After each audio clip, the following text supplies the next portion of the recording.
Well, I'm Greg Gordon. I lead the tech-enabled marketing services coverage at Stephens. Today I'm joined by Justin Hayashi, founder and CEO of New Engine. Justin, thank you so much for taking the time, and please tell us a little bit about New Engine. Yeah, Greg, thanks for hosting me, and excited to be here. So New Engine, we're a full-service digital marketing agency, and our mandate and our objective with all of our client engagements is to deliver accountable growth and genuine impact for our clients' businesses' trajectory through a pretty broad range of capabilities, mostly focused on digital, as you can imagine from the digital marketing agency component of what we do. But that capability set spans full funnel digital advertising, influencer marketing services, measurement and advanced analytics, affiliate, SEO, and quite a bit more. The way I think about it is what are all the digital toolkits that can enable accountable, scalable growth for consumer brands. As far as the business footprint, we're based in Seattle. That's where I'm located out of, but we're 300 employees, actually just north of 300 employees. And our footprint is fairly distributed across the United States with kind of major markets in New York, Seattle, Los Angeles, Denver, Charlotte, North Carolina, and Northwest Arkansas. And as far as the types of companies we service and work with, we work with over 120 different brands, including Home Depot, Paramount, Wendy's, Mondelez, Callaway, Google Fiber, really playing in that like mid-market enterprise business segment of the United States. That's fantastic. Well, today we're really excited to take a deeper dive into the evolution of New Engine and specifically your transition from a software startup in 2016 to today, which is approaching about 2.5 years into your partnership with the private equity firm Insignia Capital. So perhaps maybe I could set the stage and then we can turn the mic back over to you. But we helped sell your business in 2021, and I love telling your story because it's really a quintessential example of successful entrepreneurship. You spent several years at Zulily, which was an e-commerce rocket ship, really driven in large part by your successful performance marketing leadership. But while in the trenches, you identified several areas of deficiency, both in other agencies and service providers, and subsequently developed your own proprietary tools to really drive greater performance at the business.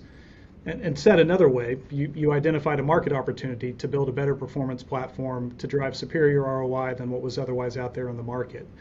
So fast forward to 2016, you go out on your own. You went into stealth mode on a new software startup. And then once launched, the analytics and visualization software was so well received by the large brands that they began to ask you to execute the campaigns that the software was planning, which ultimately led the business to pivot from a software business to an agency, which has now grown into one of the largest and most successful agencies in the space. And I would add, since 2021, your partnership with Insignia Capital, you've subsequently acquired an influencer agency in Acorn and an affiliate agency in LT Partners. So there's so much to unpack in that story, but maybe let's start with what led you to make the decision to sell the business in 2021 and why private equity was ultimately that preferred path. Yeah. When you make it sound a lot better than I could, so appreciate you hard selling New Engine in that way. But yeah, so as far as the decision, so as you noted in that overview, we started off with a very heavy technology thesis. And so coming out of Zulily, where we saw opportunities were in really still the same idea of the business today of accountable, scalable, repeatable, measurable growth for brands, consumer brands and businesses. The way in which we thought that was going to manifest was through a heavy technology, even considering a SaaS type model, at least early on. But with services to augment and ensure that the tools and technologies were leveraged in the best interest of the customers that we service. And so that was our original pre-revenue perspective. And so we brought on VC investors actually in 2016 at the inception of the business, and actually did a couple rounds of VC investment to really catalyze our engineering recruiting efforts and product development efforts ahead of revenue, frankly. And so that's a little bit of the backing of the business, because that actually, and I mentioned that as context because it informs the changes later downstream. And so as we went through our initial years of being a managed services technology business, at least that's how we self-identified, really the majority of the revenue from the get-go was services. And as we talked to our clients on why they signed up for New Engine, why they continue to work with New Engine, it was really around the expertise and the services. And they would call us an agency. We would not self-identify as an agency for the first couple of years, and realized after enough years of continued growth in the services side and finding how challenging it is to build SaaS software in a SaaS model in the digital advertising landscape where things are shifting and changing so rapidly. We felt the listening to our customers was prudent, as we always have and continue to, in that it's important to self-identify as an agency and really think about the operations of the business as an agency. And as we did that, and that was around like 2019 or so, we then started to study the landscape. And so just as context, like this is the first and only agency I've ever worked at, New Engine. And so I don't have a model example of having done it for decades as an agency executive. I come from brand side. I come from being grounded in the discipline of marketing and growth for consumer businesses. And then studying the agency landscape, realized there's a playbook here that a lot of our competitors were adopting, which is taking growth equity capital, private equity capital, and acquiring businesses, building a platform, and transforming their business models much faster than what an agency might do organically. And so that was really, we studied that for about 6 to 12 months or so, seeing the landscape kind of continue to take shape, and at that point decided that we had a couple of beliefs. One, that digital was going to continue to rapidly accelerate and change and shift. The set of capabilities that our clients needed were going to be much more vast than what we could provide in that current state, and so decided to pursue PE growth capital at that time. And so that's when we reached out to a number of bankers, met you, Greg. You stood out from the pack and led us through a really robust process, obviously, which was. I couldn't have imagined what that was going to be like, but it was really, it was great to have you steering that ship, because we were obviously not experts in that space, and that's how we were able to, as you know very well, Greg, started with a really large list of hundreds of different potential options that could be kind of investors in our business to kind of fulfill this vision of a private equity-backed platform with a broad set of capabilities. And we're able to have enough bites and conversations to really self-select down into Insignia, which has been a really great cultural fit for us, shared vision in terms of what we can accomplish together, what the business needs to look like. And as a result of that, they've supported 2 acquisitions in our 2 years of being in business together, and continue to be really supportive of an acquisitive stance towards growth in the business, while also propelling organic growth for the core business as well. That's fantastic. And maybe speak a little bit about how has your day-to-day changed since joining with Insignia, and kind of maybe talk to some pros and cons and differences, and how that has changed you running the business.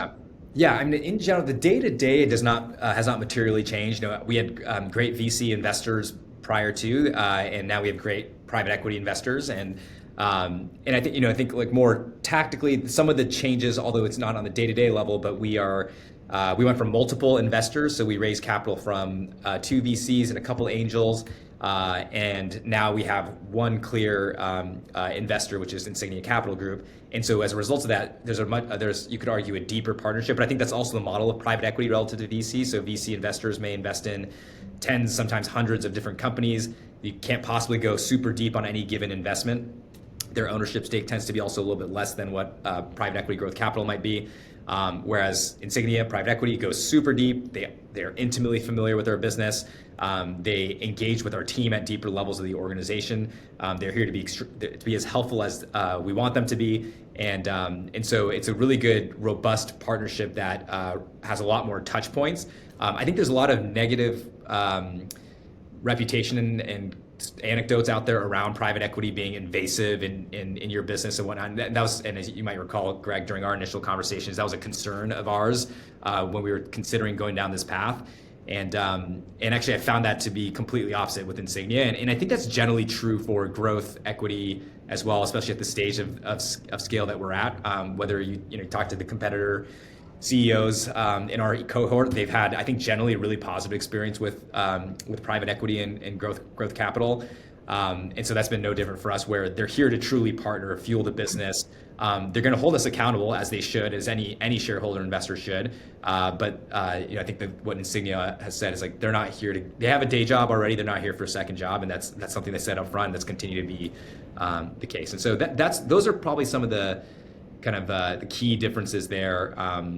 But overall, just much more engaged in a way that's about partnership and fueling the business forward. Right. You made a good point in there about there is more and more private equity in the space, and by our counts, there's more than 25 private equity owned digital agencies of scale at this point. And as agencies have moved from more creative, people-based idea shops to more ROI, quantitative, technology-driven businesses, it's become more appealing from an investment perspective. How have you seen the landscape evolve, and how have your competitive dynamics changed as that's taken place? Yeah.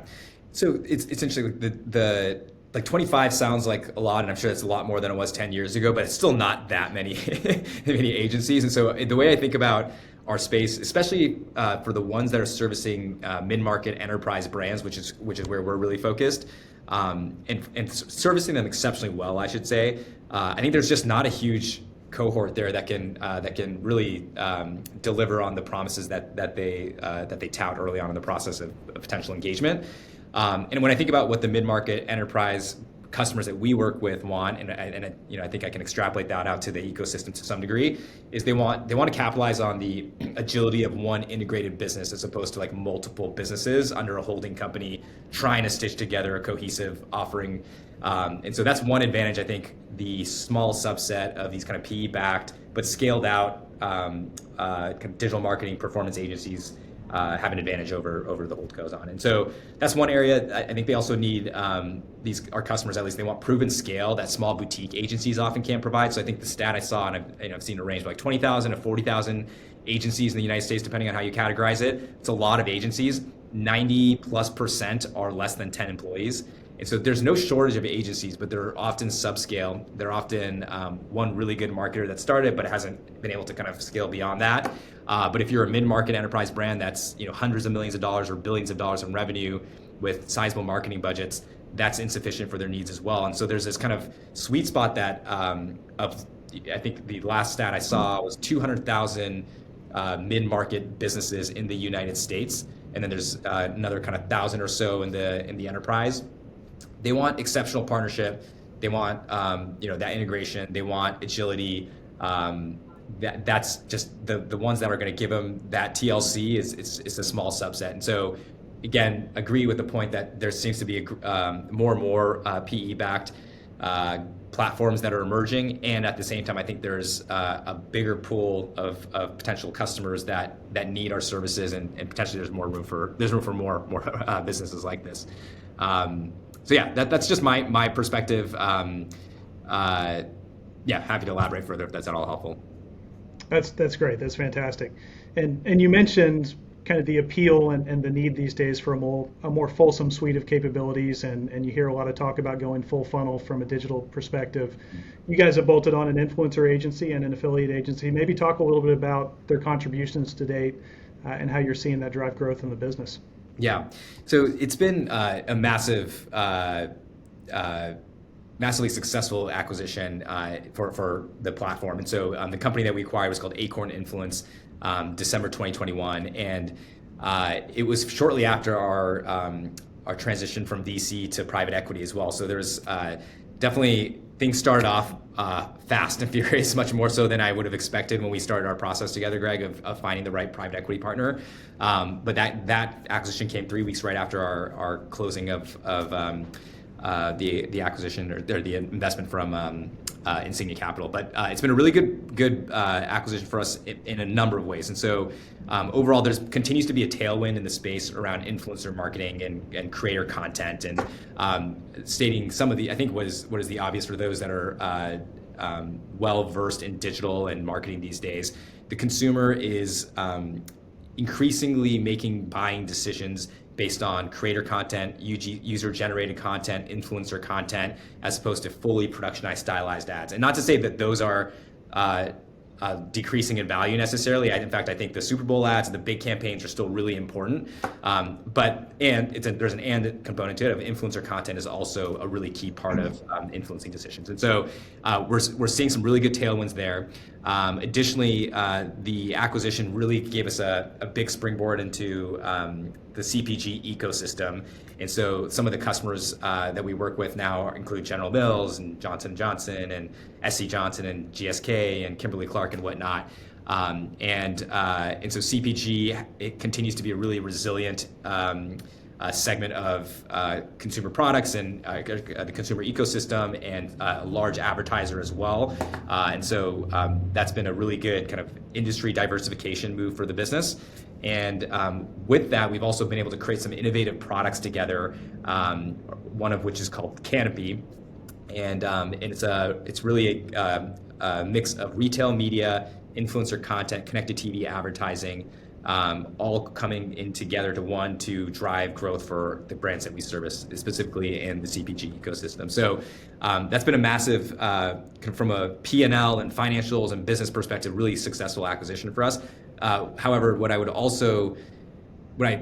really value most about that is the kind of culture and values fit. So we have a really great leader in Heather Nichols, who's the CEO of that business unit, and she was the CRO prior to the acquisition, elevated into the CEO position, and continues to be a really great catalyst for the enterprise values that we have, and has kind of allowed the organizations to integrate really smoothly. Whereas in the past I've heard bad stories, and we all have heard about bad acquisition stories. That fortunately that is quite the opposite in this situation. The other one that you mentioned briefly is the affiliate marketing as well. So we made an acquisition last year called LT Partners, and they are coincidentally, the CEO is in Seattle and founded a business in Seattle, but they were kind of distributed remote company.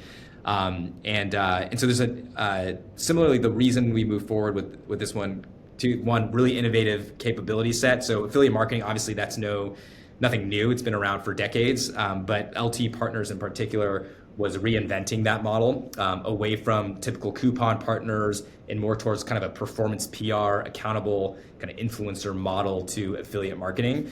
And so we liked the way in which she was building her capability set in an innovative way. The customer base was very much bullseye with ours. And then on top of that, we saw a really great opportunity to take the CEO, Lacey, and the general manager, Steve Tasic, and bring them into enterprise roles that the organization needed. So Lacey's now our chief growth officer, and Steve is now our VP of technology for the enterprise. And so long-winded answer to your question, but as you can imagine, values, culture, capabilities, those are all things we liked about these two potential opportunities and pursued it pretty heavily.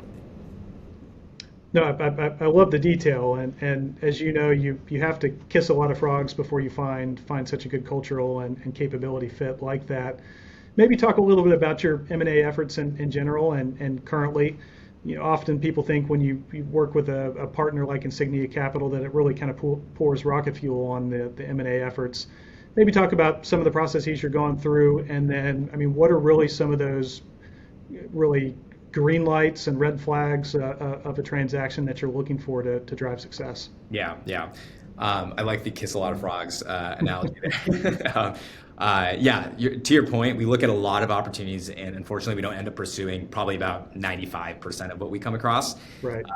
And so, just to answer your question around like red flags, indicators of success, aside from like the brass tack stuff, so there's always the customer concentration, profitability of the business, growth trajectory, the capability set, how does it fit? So those are all kind of the hard facts, if you will, that are important for us to understand what a potential valuation could look like and how it potentially fits into our organization. And those could all be perfect, and we often, I should say, do not move forward with pursuing acquisitions for a number of reasons. So those red flags, indicators being, one, the leadership and the motivation to keep building.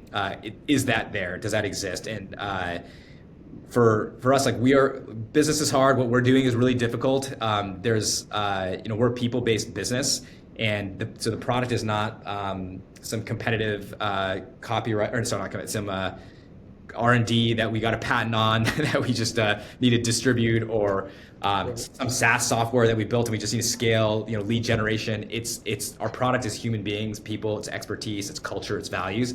And so that has to be very much in lockstep. And additionally, are you motivated to kind of work through that and build towards the next horizon, essentially? Additionally, with that, we look at how's the next level down incentivized, especially if that's, some cases, the top leadership of the companies we acquire may actually be done. Like they might be retiring, they might be uninterested in continuing with the business. And that's not a blocker for us, but it does make us have to, it does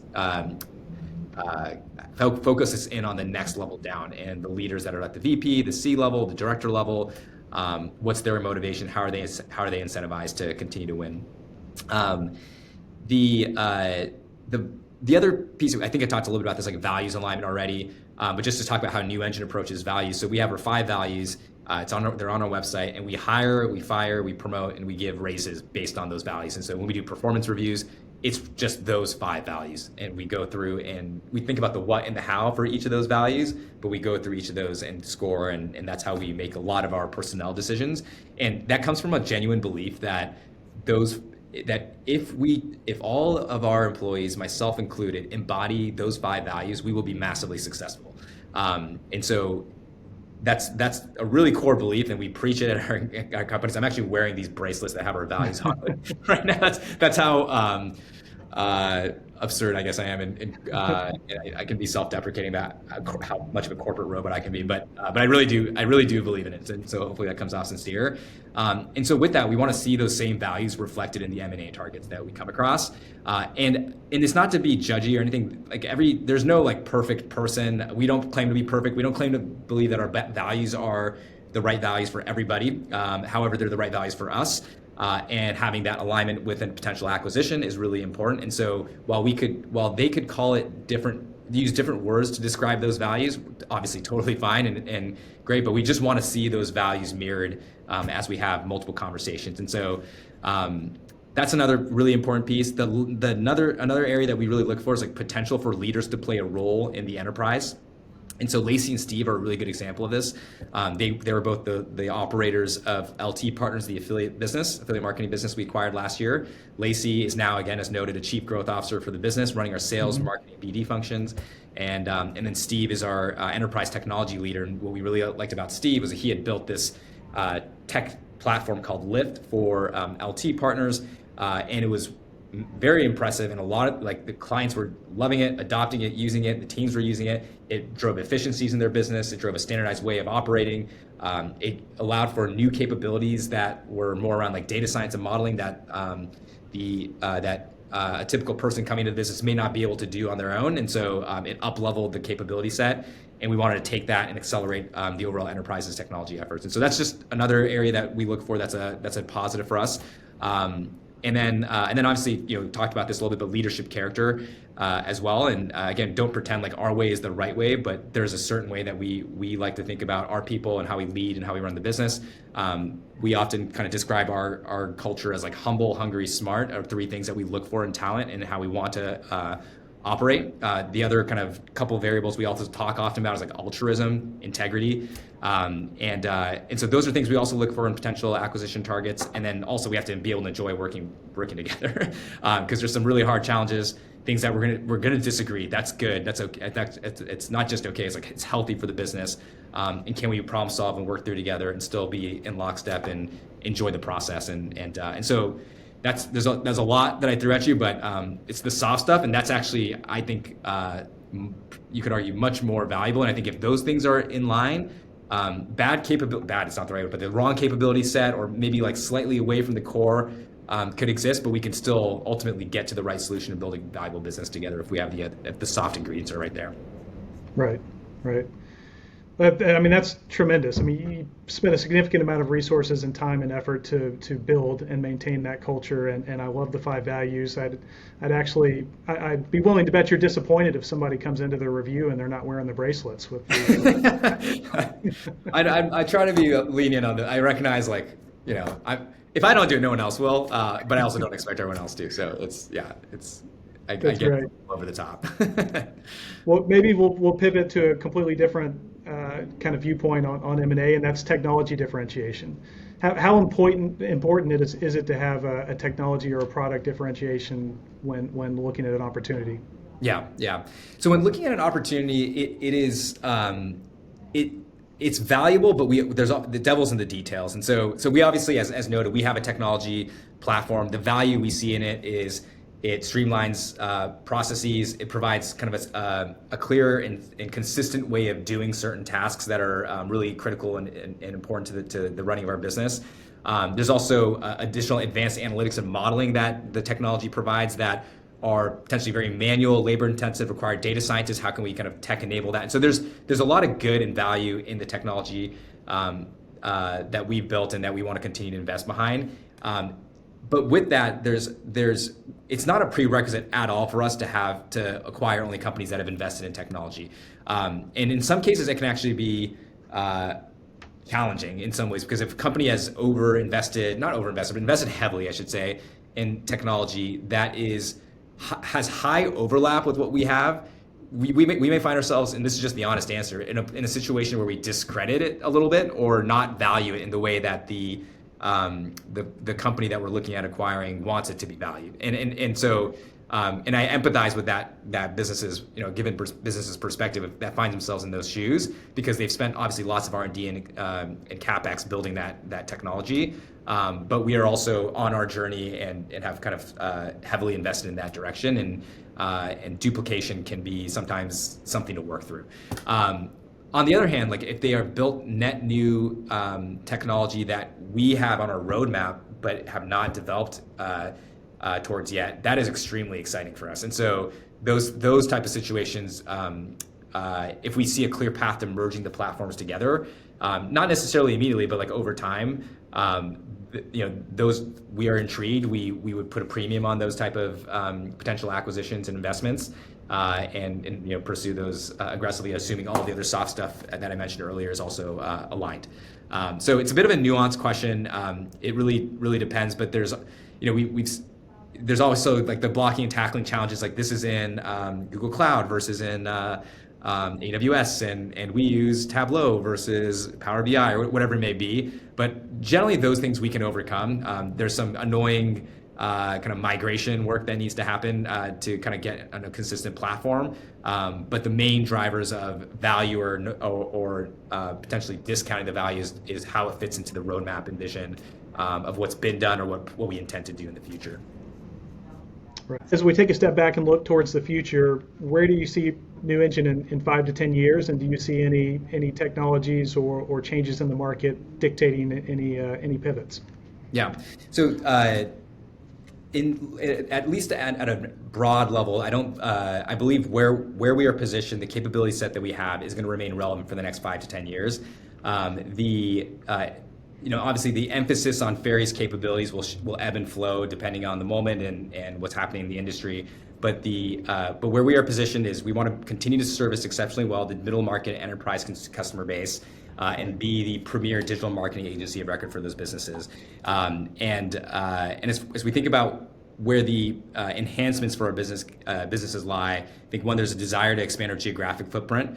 We believe our model is relevant not just in the United States, but globally, and so we continue to keep a pulse on other markets.